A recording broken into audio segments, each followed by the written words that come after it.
பங்குச்சந்தை பகுப்பாய்வில் கூறப்படும் காணொளியை காண வந்த அனைத்து நண்பர்களுக்கும் வணக்கம்.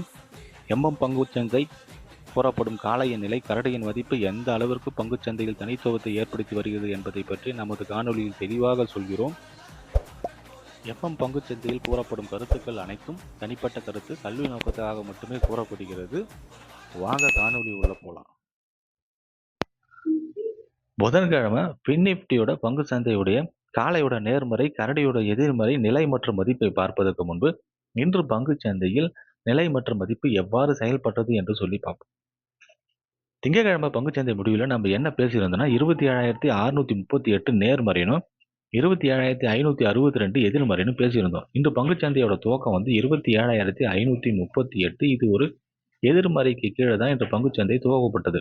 துவக்கம் கிடைத்த உடனே காளைகள் எதிர்மறைக்கு மேலே போகிற மாதிரி முயற்சி பண்ணுறாங்க. ஆனால் கரடிகள் அங்கே தடுத்து நிறுத்தி கரடியோட இலக்கு 27,488 அடைகிறாங்க. இலக்கு 1க்கு கீழே போன கரடிகளை காளைகள் அங்கே தடுத்து நிறுத்தி எதிர்மறை நேர்முறைக்கு மேலே போகிற மாதிரி முயற்சி பண்ணுறாங்க. 27,638 என்ற துல்லியமான நிலையில கரடிகள் அங்கே தடுத்து நிறுத்தி எதிர்மறைக்கு கீழே 27,542 என்ற நிலையில இன்று பங்குச்சந்தை முடிவடைகிறது. இதை பொறுத்து நாளைய பங்குச்சந்தையுடைய நேர்மறை மற்றும் எதிர்மறையை பார்க்கலாம்.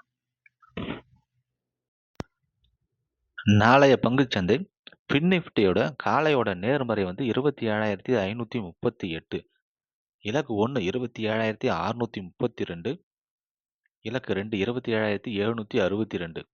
கரடியோட எதிர்மறை 27,458, இலக்கு 1 27,368, இலக்கு 2 27,238.